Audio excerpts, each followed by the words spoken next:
नमस्कार विद्यार्थी मित्रांनो. आज आपण तलाठी भरती 2025-26 या परीक्षेच्या अनुषंगाने महाराष्ट्राचा भूगोल या विषयावरील अत्यंत महत्त्वाचे आणि वारंवार येणारे प्रश्न सोडवणार आहोत. महत्त्वाचे प्रश्न असे प्रश्न आहेत की जे प्रश्न नागपूर तलाठी भरती, मुंबई पोलीस भरती यासारख्या परीक्षांना वारंवार आलेले आहेत. एकूणच महाराष्ट्राचा भूगोल या विषयावरील परिपूर्ण अभ्यास करण्यासाठी आपण या प्रश्नांचा अभ्यास करणार आहोत. या अभ्यासाला सुरुवात करण्यापूर्वी तुम्ही या व्हिडिओला लाईक करा, व्हिडिओला शेअर करा आणि सबस्क्राईब करा. चला तर मग आपण महत्त्वाचे प्रश्न यांचा अभ्यास करूया. महाराष्ट्र राज्याची सांस्कृतिक राजधानी म्हणून कोणते शहर ओळखले जाते? हा आहे आपला प्रश्न. महाराष्ट्र राज्याची सांस्कृतिक राजधानी म्हणून कोणते शहर ओळखले जाते? 1. संभाजीनगर, 2. मुंबई, 3. पुणे आणि 4. नागपूर. तर आपलं बरोबर उत्तर असणार आहे 3. पुणे.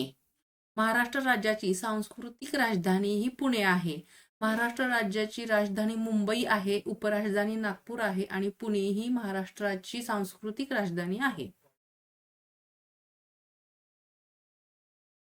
महाराष्ट्रात 1 जुलै 1998 रोजी कोणत्या जिल्ह्यांची निर्मिती झालेली आहे? 1. लातूर गडचिरोली, 2. जालना सिंधुदुर्ग, 3. नंदुरबार वाशिम आणि 4. धुळे अकोला. बरोबर उत्तर आहे पर्याय क्रमांक 3 नंदुरबार वाशिम. महाराष्ट्रामध्ये 1 जुलै 1998 रोजी नंदुरबार वाशिम या जिल्ह्यांची निर्मिती झालेली आहे. छत्रपती संभाजीनगर विभागामध्ये क्षेत्रफळाच्या दृष्टीने सर्वात मोठा जिल्हा कोणता? 1. लातूर, 2. बीड, 3. परभणी, 4. नांदेड. तर छत्रपती संभाजीनगरमध्ये विभागामध्ये क्षेत्रफळाच्या दृष्टीने सर्वात मोठा जिल्हा आहे बीड, म्हणजे पर्याय क्रमांक 2 हे आपलं बरोबर उत्तर आहे. धुळे जिल्हा कोणत्या प्रशासकीय विभागामध्ये येतो? 1. नाशिक, 2. मराठवाडा, 3. नागपूर आणि 4. छत्रपती संभाजीनगर. धुळे जिल्हा हा नाशिक या प्रशासकीय विभागामध्ये येतो आणि आपला पर्याय क्रमांक 1 हे उत्तर बरोबर आहे. पंचगंगा नदीमध्ये खालीलपैकी कोणत्या उपनदीचा समावेश होतो? 1. सावित्री नदी, 2. कृष्णा नदी, 3. सरस्वती नदी आणि 4. गोदावरी नदी. म्हणजे खाली 4 नद्यांची नावं दिलेली आहेत आणि त्यापैकी कोणत्या उपनदीचा समावेश पंचगंगा नदीमध्ये होतो हे विचारलेलं आहे. तर बरोबर उत्तर आहे पर्याय क्रमांक 3 सरस्वती नदी. महाराष्ट्रात सर्वात कमी वनक्षेत्र असलेला जिल्हा कोणता? हा प्रश्न वारंवार पडलेला आहे. लक्षात ठेवा, महाराष्ट्रात सर्वात कमी वनक्षेत्र असलेला जिल्हा कोणता? 1. मुंबई शहर, 2. धाराशिव, 3. हिंगोली आणि 4 आहे सोलापूर. तर बरोबर उत्तर आहे पर्याय क्रमांक 1 मुंबई शहर. मुंबई शहरामध्ये सर्वात कमी वनक्षेत्र आहे. महाराष्ट्रात किती प्रशासकीय विभाग आहेत? 1. 5, 2. 6 विभाग, 3. 8 विभाग आणि 4. 3 विभाग. बरोबर उत्तर आहे पर्याय क्रमांक 2 6 विभाग. महाराष्ट्रामध्ये एकूण 6 प्रशासकीय विभाग आहेत आणि हा प्रश्न सुद्धा वेगवेगळ्या विभागांच्या परीक्षांना वारंवार पडलेला आहे. खाली दिलेल्या विद्यापीठांपैकी कोणत्या विद्यापीठाला पुण्यश्लोक अहिल्याबाई होळकर यांचे नाव देण्यात आले आहे आणि ते कोणत्या साली दिलेलं आहे? बघा प्रश्न कसा आहे तो. खाली काही विद्यापीठांची नावं दिलेली आहेत. त्यापैकी जळगाव विद्यापीठ 2018, सोलापूर विद्यापीठ 2019, पुणे विद्यापीठ 2019 आणि नांदेड विद्यापीठ 2018. ही विद्यापीठांची नावं दिलेली आहेत आणि यापैकी कोणत्या विद्यापीठाला पुण्यश्लोक अहिल्याबाई होळकर यांचे नाव देण्यात आलेलं आहे आणि नाव कोणत्या वर्षी दिलेलं आहे ते वर्षही विचारलेलं आहे. तर बरोबर उत्तर आहे पर्याय क्रमांक 2, सोलापूर विद्यापीठ आणि 2019 साली हे नाव देण्यात आलेलं आहे. महाराष्ट्रात सर्वात मोठा सौर ऊर्जा प्रकल्प टिंबटिंब येथे आहे. 1 तुर्भे, 2 सारकी, 3 पारस आणि 4 फेकरी. तर बरोबर उत्तर आहे पर्याय क्रमांक 2 साक्री. महाराष्ट्रात सर्वात मोठा सौर ऊर्जा प्रकल्प हा साक्री येथे आहे. महाराष्ट्राची पूर्व पश्चिम अंदाजे लांबी टिंबटिंब किलोमीटर आहे. हा प्रश्न दोन पद्धतीने विचारला जातो. जसं की आता हा प्रश्न आहे की महाराष्ट्राची पूर्व पश्चिम अंदाजे लांबी इथे विचारलेली आहे, परंतु हाच प्रश्न उत्तर दक्षिण महाराष्ट्राची उत्तर दक्षिण लांबी सुद्धा विचारून हा प्रश्न येऊ शकतो. तर त्याचाही तुम्ही अभ्यास नक्की करून ठेवा. पर्याय क्रमांक 1 700 किलोमीटर, 2 900 किलोमीटर, 3 800 किलोमीटर आणि 4 1200 किलोमीटर. तर आपलं पूर्व पश्चिम लांबी अंदाजे पूर्व पश्चिम लांबी ही 800 किलोमीटर आहे. आपला पर्याय क्रमांक 3 हे उत्तर बरोबर आहे. महाराष्ट्राचा विचार केला असता भारताच्या कोणत्या दिशेला महाराष्ट्र राज्य आहे? 1 पूर्व, 2 पश्चिम, 3 दक्षिण आणि 4 उत्तर. म्हणजे भारताच्या कोणत्या दिशेला महाराष्ट्र राज्य आहे? तर बरोबर उत्तर आहे पर्याय क्रमांक 2 पश्चिम दिशेला. NDA म्हणजे नॅशनल डिफेन्स अकॅडमी राज्यात टिंबटिंब या ठिकाणी आहे. 1 मुंबई, 2 छत्रपती संभाजीनगर, 3 नागपूर आणि 4 Pune. NDA national defence academy ही महाराष्ट्र राज्यामध्ये पुणे येथे आहे. बरोबर उत्तर आहे पर्याय क्रमांक 4 पुणे. महाराष्ट्रातील पेंच राष्ट्रीय उद्यान कोणत्या नावाने ओळखले जाते? राष्ट्रीय उद्यान 1 पंडित जवाहरलाल नेहरू राष्ट्रीय उद्यान, 2 संजय गांधी राष्ट्रीय उद्यान, 3 इंदिरा गांधी राष्ट्रीय उद्यान आणि 4 महात्मा गांधी राष्ट्रीय उद्यान. हा प्रश्न सुद्धा वेगवेगळ्या परीक्षांना वारंवार आलेला आहे. त्यामुळं महाराष्ट्रातील पेंच राष्ट्रीय उद्यान हे पंडित जवाहरलाल नेहरू या नावाने ओळखले जाते. पंडित जवाहरलाल नेहरू राष्ट्रीय उद्यान हे त्याचं नाव आहे. पर्याय क्रमांक 1 हे उत्तर बरोबर आहे. महाराष्ट्र राज्याचे क्षेत्रफळ किती चौरस किलोमीटर आहे? 1 3,70,267 चौरस किलोमीटर. पर्याय 2 3,15,745 चौरस किलोमीटर. पर्याय 3 3,07,713 चौरस किलोमीटर आणि पर्याय 4 3,05,713 चौरस किलोमीटर. तर बरोबर उत्तर आहे पर्याय क्रमांक 4 3,05,713 चौरस किलोमीटर हे महाराष्ट्र राज्याचे क्षेत्रफळ आहे. महाराष्ट्रात संत तुकाराम वनग्राम योजना केव्हा सुरू करण्यात आली?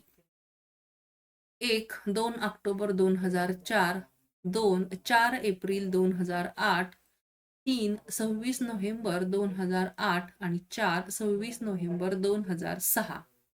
बरोबर उत्तर आहे पर्याय क्रमांक 4 26 नोव्हेंबर 2006. महाराष्ट्रामध्ये संत तुकाराम वनग्राम योजना ही 26 नोव्हेंबर 2006 साली सुरू करण्यात आली. विद्यार्थी मित्रांनो, इथे दिलेले सर्वच प्रश्न हे महत्त्वाचे आहेत, त्यामुळे तुम्ही हे प्रश्न पाठच करून ठेवा. महाराष्ट्रातील सर्वाधिक दूध उत्पादन करणारा जिल्हा कोणता? 1 धुळे, 2 पुणे, 3 सातारा आणि 4 कोल्हापूर. बरोबर उत्तर आहे पर्याय क्रमांक 4 कोल्हापूर. कोल्हापूरमध्ये सर्वाधिक जास्त दूध उत्पादन होते. 2011च्या जनगणनेनुसार महाराष्ट्रातील सर्वात कमी लोकसंख्येचा जिल्हा कोणता? 1 सिंधुदुर्ग, 2 रत्नागिरी, 3 चंद्रपूर आणि 4 गडचिरोली. बरोबर उत्तर आहे पर्याय क्रमांक 1 सिंधुदुर्ग. 2011च्या जनगणनेनुसार महाराष्ट्रामध्ये सर्वात कमी लोकसंख्येचा जिल्हा आहे सिंधुदुर्ग. तिथे असलेल्या भौगोलिक परिस्थितीमुळे, डोंगरांच्यामुळे, दऱ्यांच्यामुळे तिथे लोकसंख्येचं प्रमाण हे कमी आहे. महाराष्ट्रातील मानव निर्मित असलेल्या पहिल्या अभयारण्याचे नाव काय? 1. सागरेश्वर अभयारण्य, 2. जायकवाडी अभयारण्य, 3. जायगाव अभयारण्य आणि 4. कर्नाळा अभयारण्य. बरोबर उत्तर आहे पर्याय क्रमांक 1. सागरेश्वर अभयारण्य. महाराष्ट्रातील मानव निर्मित असलेलं पहिलं अभयारण्य हे सागरेश्वर अभयारण्य आहे, म्हणून 1 हे पर्याय बरोबर आहे. खालीलपैकी कोणते पक्षी अभयारण्य महाराष्ट्रामध्ये आहे? 1. माळढोक, 2. जायकवाडी, 3. कर्नाळा आणि 4. वरील सर्व. आता त्यांनी अभयारण्याची नावं दिलेली आहेत, पक्षी अभयारण्याची, आणि ते महाराष्ट्रामध्ये कोणकोणते आहेत हे विचारलेलं आहे. तर हे वरती दिलेली 3ही अभयारण्य ही महाराष्ट्रामधीलच आहेत, म्हणून आपला पर्याय क्रमांक 4 वरील सर्व हे उत्तर बरोबर आहे. मान्सूनच्या 4 महिन्यातील एकूण पर्जन्यापैकी किती टक्के पाऊस महाराष्ट्रामध्ये पडतो? 1. 25%, 2. 80%, 3. 60% आणि 4. 99%. तर बरोबर उत्तर आहे पर्याय क्रमांक 2. 80%. मान्सूनच्या 4 महिन्यातील म्हणजे वर्षभरामध्ये मान्सून या पर्जन्यामध्ये एकूण किती टक्के पाऊस महाराष्ट्रामध्ये पडला जातो? त्या 4 महिने मान्सूनच्या कालावधीतील 4 महिन्यांमध्ये महाराष्ट्रात किती टक्के पाऊस पडतो? तर 80%. म्हणून पर्याय क्रमांक 2 हे उत्तर बरोबर आहे. भारताचा राष्ट्रीय प्राणी कोणता? राष्ट्रीय प्राणी म्हणून त्याला कोणत्या साली मान्यता मिळालेली आहे? हा प्रश्न सुद्धा वारंवार विचारलेला आहे. 1. वाघ 1972 साली, 2. बिबट्या 1947 साली, 3. कोल्हा 1950 साली आणि 4. खवले मांजर 1990 साली. तर बरोबर उत्तर आहे पर्याय क्रमांक 1. वाघ हा भारताचा राष्ट्रीय प्राणी आहे आणि त्याला राष्ट्रीय प्राण्याचा दर्जा 1972 साली मिळालेला आहे.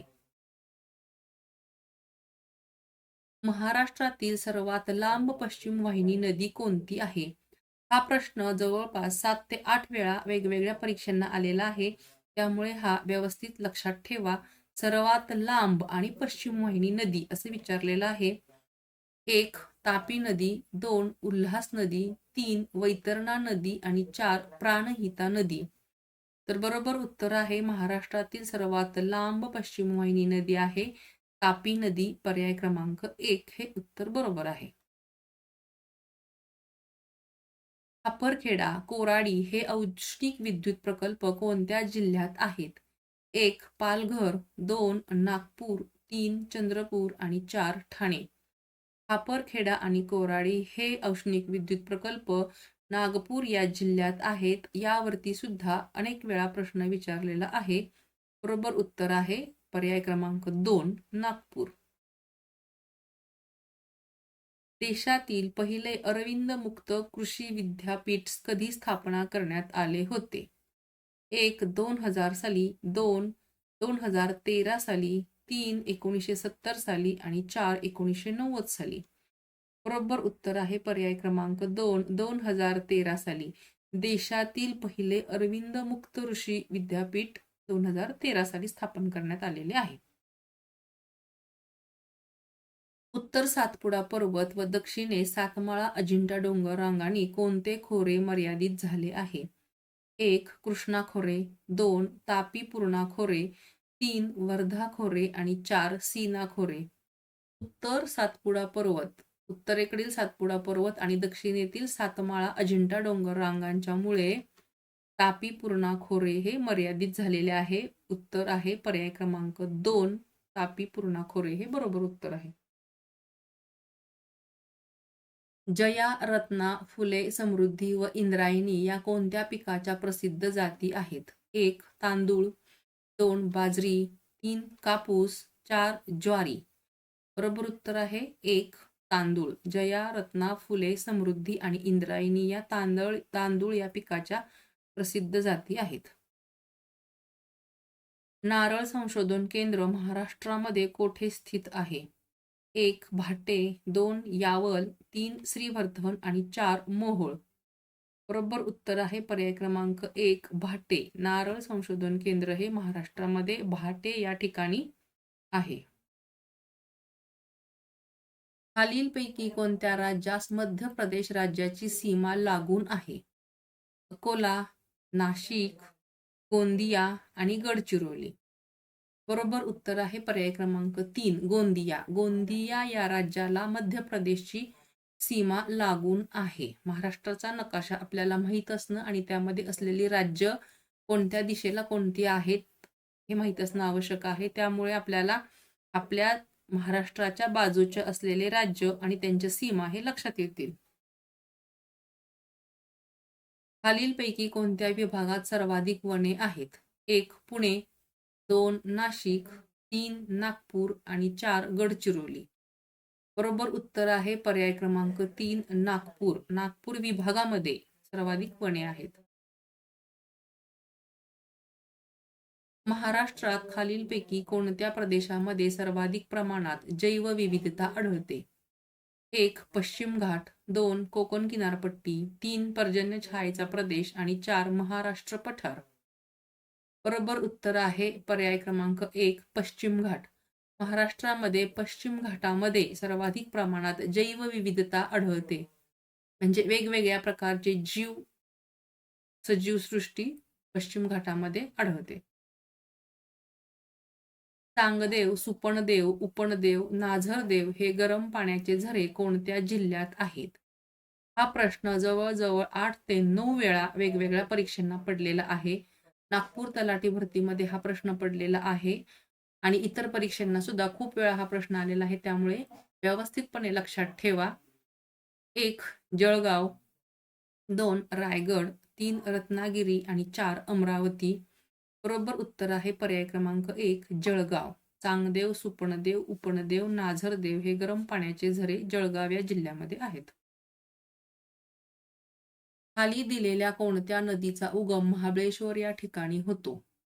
खाली काही नद्या दिलेल्या आहेत. 1. कोयना नदी, 2. सावित्री नदी, 3. कृष्णा नदी आणि 4. वरीलपैकी सर्व. महाबळेश्वर या ठिकाणी कोयना, सावित्री आणि कृष्णा या तिन्ही नद्यांचा उगम होत असल्यामुळे पर्याय क्रमांक 4 वरीलपैकी सर्व हा पर्याय बरोबर आहे. राष्ट्रीय महिला शेतकरी दिन कधी साजरा करतात? 1. 19 ऑगस्ट, 2. 23 डिसेंबर, 3. 1 जुलै आणि 4. 15 ऑक्टोबर. शेतकरी दिन साजरा केला जातो, परंतु हा राष्ट्रीय महिला शेतकरी दिन असा प्रश्न विचारलेला आहे. बरोबर उत्तर आहे पर्याय क्रमांक 4. 15 ऑक्टोबर. राष्ट्रीय महिला शेतकरी दिन 15 ऑक्टोबर रोजी साजरा केला जातो. विद्यार्थी मित्रांनो, मागच्या व्हिडिओमध्येच आम्ही अभ्यासाचं नियोजन यावरती एक व्हिडिओ तुम्हाला सांगितला आणि त्याच्यामधील व्यवस्थित माहिती सांगितलेली आहे. त्या अनुषंगाने आपण भूगोलावरील काही प्रश्न म्हणजे जे अत्यंत महत्त्वाचे आहेत आणि वारंवार विचारलेले आहेत ते आज आपण अभ्यासलेले आहेत. हा व्हिडिओ तुम्ही अवश्य पहा, याच्या नोट्स काढा, पर्याय लिहून काढा आणि तुमच्या मित्रमैत्रिणींना शेअर करा, व्हिडिओला लाईक करा, सबस्क्राईब करा. Thank you for watching and subscribe.